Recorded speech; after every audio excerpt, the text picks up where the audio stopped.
Welcome to Borrowed Histories by 5 Senseis Ikebana. My name is Nicoleta and I'm a Sogetsu Ikebana artist based in Tokyo. In this series, for each Ikebana creation, I will use borrowed vases that hold a special place in someone's heart. I retell their lovely memories with floral arrangements to match and create new stories to be passed on further. If you are passionate about Ikebana, flowers, design, or if you wish to learn exciting new ways to decorate your space with flowers, click subscribe and join me on our journey. Now on with the video. Hello everyone and welcome to Borrowed Histories. My name is Nicoleta. 皆さんこんにちは。Borrowed History へようこそ。ニコレタと申します。For today's episode, we'll use a very special pottery vase, which I have right here. This particular vase belongs to Misei Ishikawa sensei. She's a master teacher of Sogetsu Ikebana in Tokyo. And I feel very lucky to be able to use this special pottery vase for today's episode. As you can probably see, not only is this a beautiful color and texture, but especially on the surface of the vase, you'll see a lot of patterns. Moreover, if I turn it around, you will notice that the pattern continues on the back. This particular vase was created by a famous potter. His name is Yasuhara Yoshitaka. He comes from a family of potters. His father, Yasuhara Yoshiaki, is also a well-known potter. I do not know the exact story of the pattern on this particular vase, but to me, it's a story. It looks a little bit like mountains and rivers, and it feels like a beautiful journey, imaginary journey, which I will try to express with flowers today. So let's get started. For today's arrangement, I have three special materials. One of them is Japanese quince. It has very beautiful, delicate flowers. It can come in white, pink, or this red variation.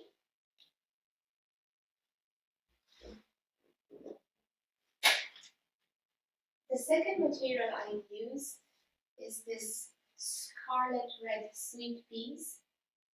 As their name tells us, they are very fragrant and they smell really nice. And the third element is allium, but the small kind of allium, which is also known as snake ball. So let's get started.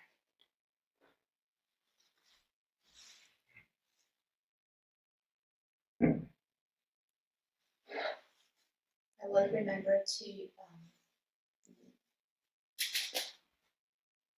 always use fresh water to cut materials and keep them fresh.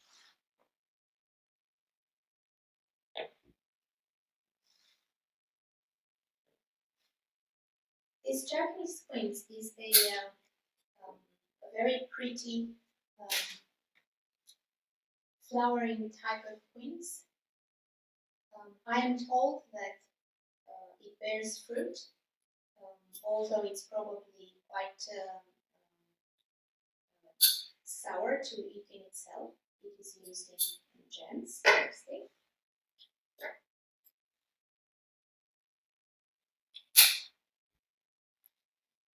A very nice quality of this beautiful branches is that they can be shaped. They are very flexible. So I I will make use of this quality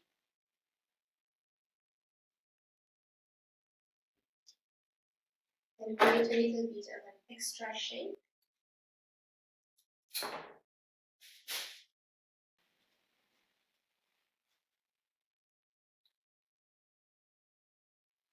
To do this, I will make a little split in the bark.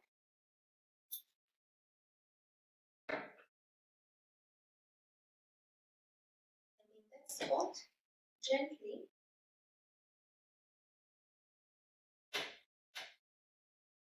I will try to bend. This way, I create an additional line, which will give a bit more dynamism to the branch.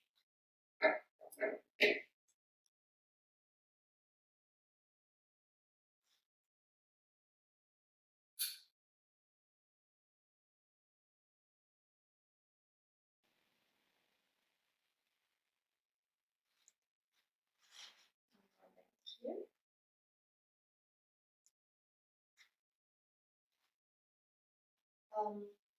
This vase contains water already. This particular spots are connected actually.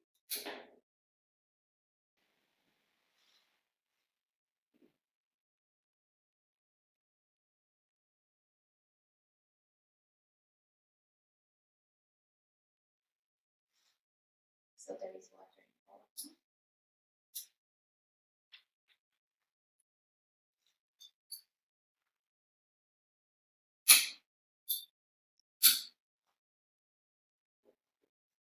Okay, for the second branch.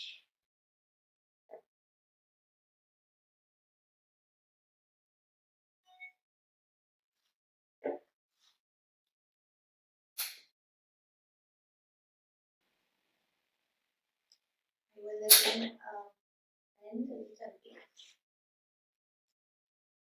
because I would like to showcase this branch almost vertical like this. So I will have to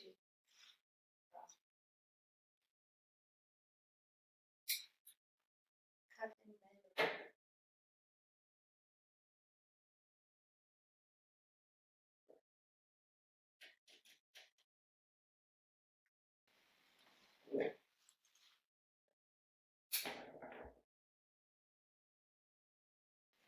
And one more time.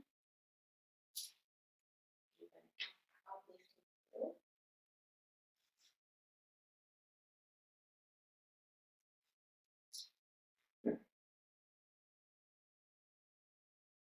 And for this one, I will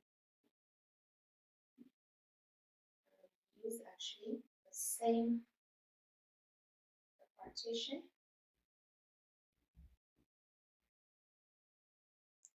Just to give the whole arrangement a little more tension.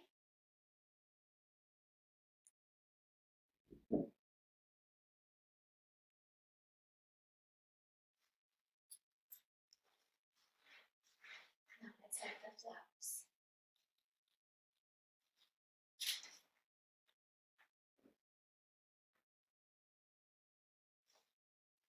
First of all, I will add the allium.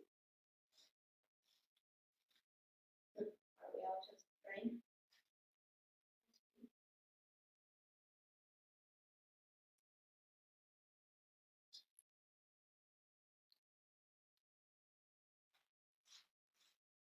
I'll bend a little bit more.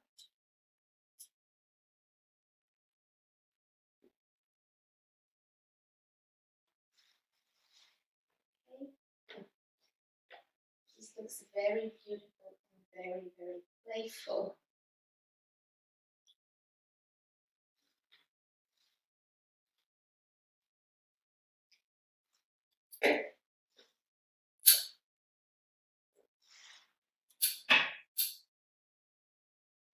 And I believe that for any particular journey, the element of playfulness is important.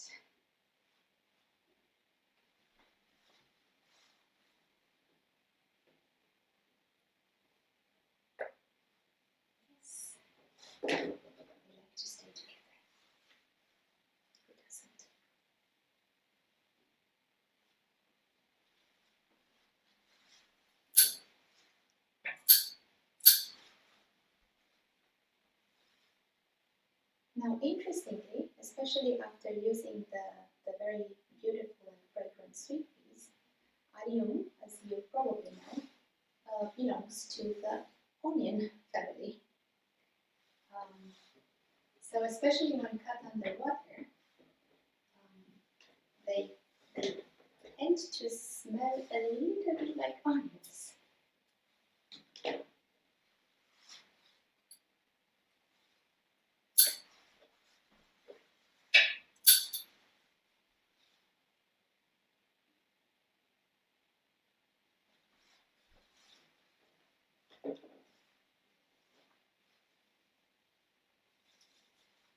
To finish this arrangement, I will use the sweet peas.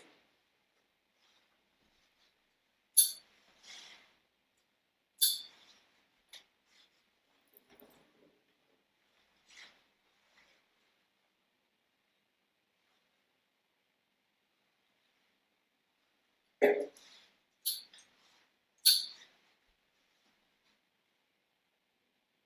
would like to create a little mass with them. I think they match very much in color and style with the Japanese quince.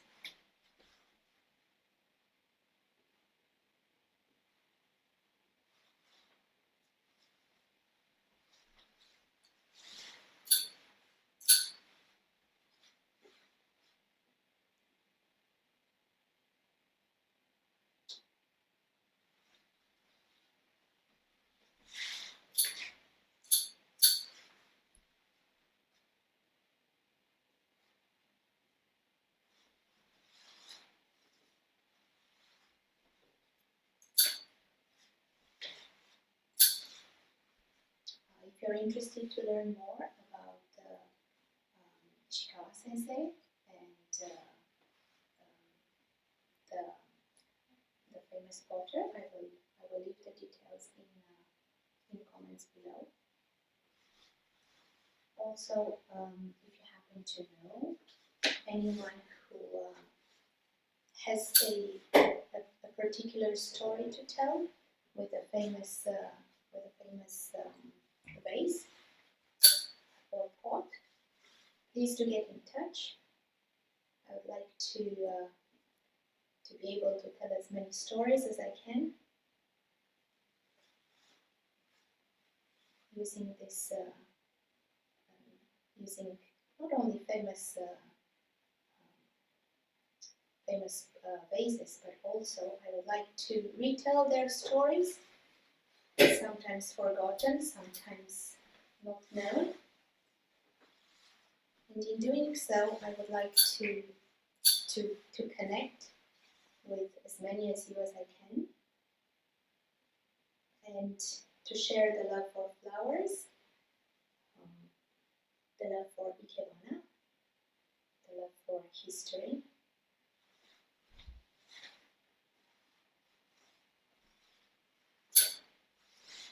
and also to share the importance of keeping traditions alive.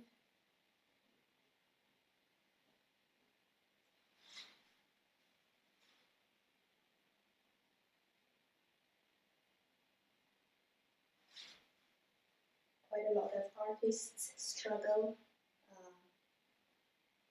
to get recognition, to get their works known, especially in difficult times. If we can be of any help, that would be an amazing fact. We're almost done. I like how this the scarlet red of the sweet peas complements the red of the Japanese quince.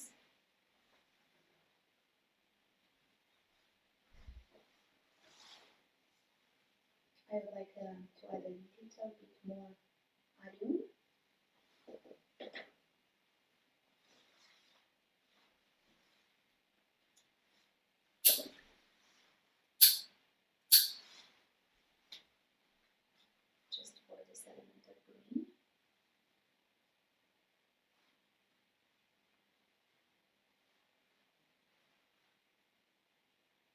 To increase a little bit the artistic tension, I intentionally use just the first partition of the vase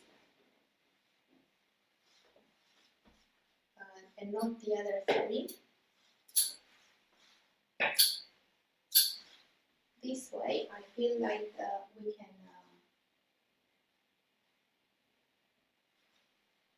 we can focus a little bit more.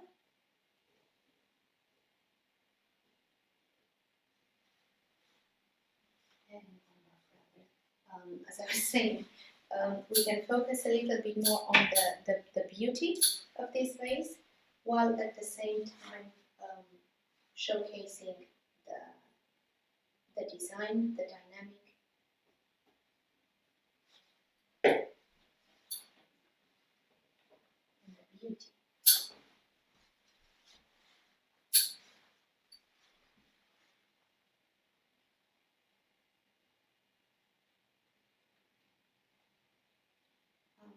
I try to make sure that all my flowers actually reach water. As I always say, I like to keep these arrangements fresh and pretty for as long as possible. And in order to do that, cutting underwater is one idea to preserve materials and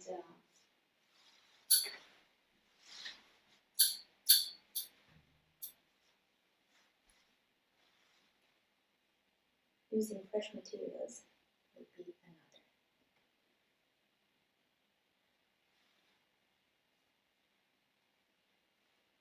Well, this is it for today's arrangement. I will take it a little bit. I'm not sure you see it fully. Hopefully you can.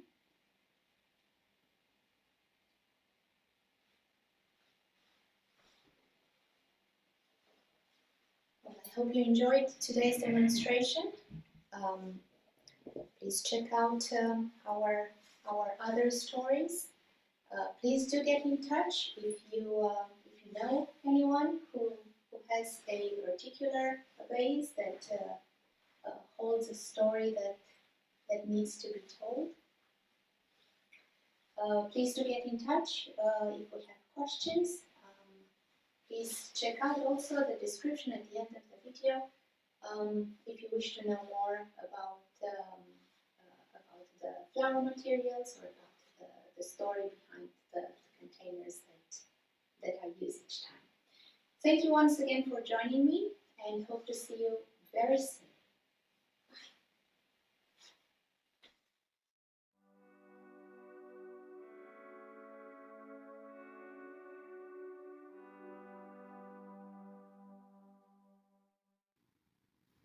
Thank you for watching.